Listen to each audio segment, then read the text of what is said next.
करें, लेकिन कान तो खुला है ना, तो हमें इधर की बातें भी सुनेगी और बहुत तरह के थॉट आएगी, तो वहाँ पे हम बात नहीं कर पाएंगे प्रभु से।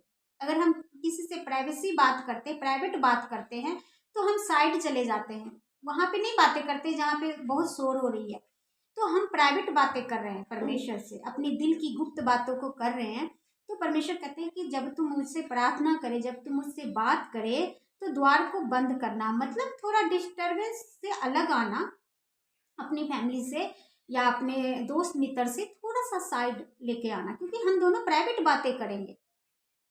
और द्वार बंद करने का मतलब कि अब तुम बाहर की चिंता भी मत करो, मैं जो बोल रहा हूँ उसको तुम सुनो, उसको तुम सुनो कि मैं क्या बोल रहा हूँ। तुम्हारी चिंता मैं जानता हूँ, लेकिन हम फिर भी बहुत बोलते हैं प्रभु ये, प्रभु वो। प्रभु कहते मैं जानता हूँ, लेकिन अब मैं जो बोल रहा हूँ तुम वो सुनो। आप यकीन करेंगे कि यीशु मसीह ऐसे बातें करता है जैसे हम और आप बात कर रहे हैं, इस टोन में, इस आवाज में वो बातें करते हैं।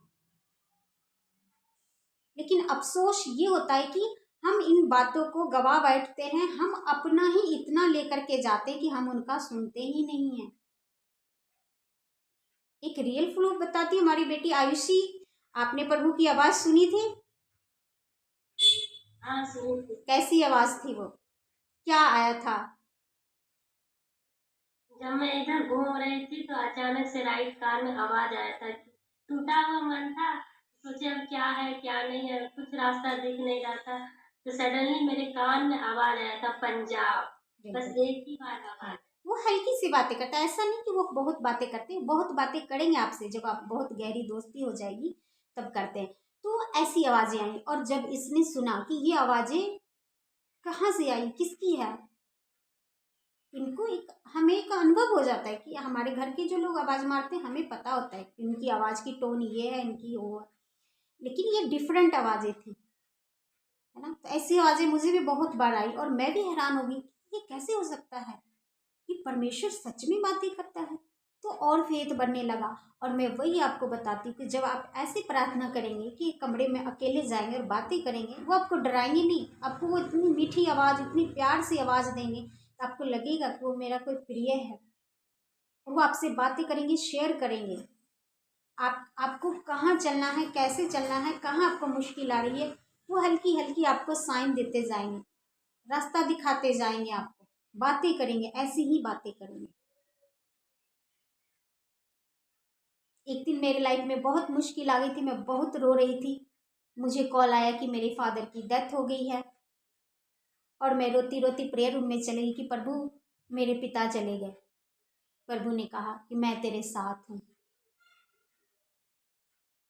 मैं हक्का बक्का हो गई, मैं कि इतनी मैं रो रही हूँ, और प्रेयर रूम में मैं और मेरा पति दोनों रो रहे थे, लेकिन मेरे पति को कुछ नहीं सुनाई दिया, सिर्फ मुझे सुनाई दिया वो कि मैं तेरे साथ हूँ। तो मुझे हौसला मिला कि ठीक है, परमेश्वर जब मेरे साथ है। एक पिता चला गया संसार का, लेकिन वो दुनिया का मालिक, वो कह रहे मैं तेरे साथ हूँ, वो भी तो मेरा पिता है। संसार का पिता तो एक समय तक ही रहेगा ना, वो तो जाएगा ही अपना उम्र भोग के, लेकिन वो परमेश्वर कहीं नहीं जाने वाला है, हमारे अनंत जीवन तक वो हमारे साथ रहेगा। वो हमारे पैदा होने से पहले था, हमारे मरने के बाद भी रहेगा।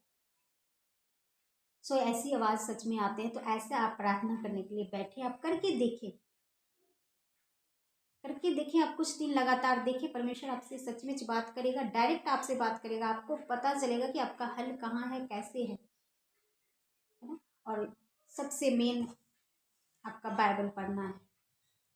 जब तक आप इसको पढ़ेंगे नहीं, तब तक आपसे वो डायरेक्ट ऐसे बातें नहीं करेगा। जिसके पास बाइबल नहीं है और सीधे जाके कहे प्रभु मुझसे बातें करो, वो ऐसे नहीं करता।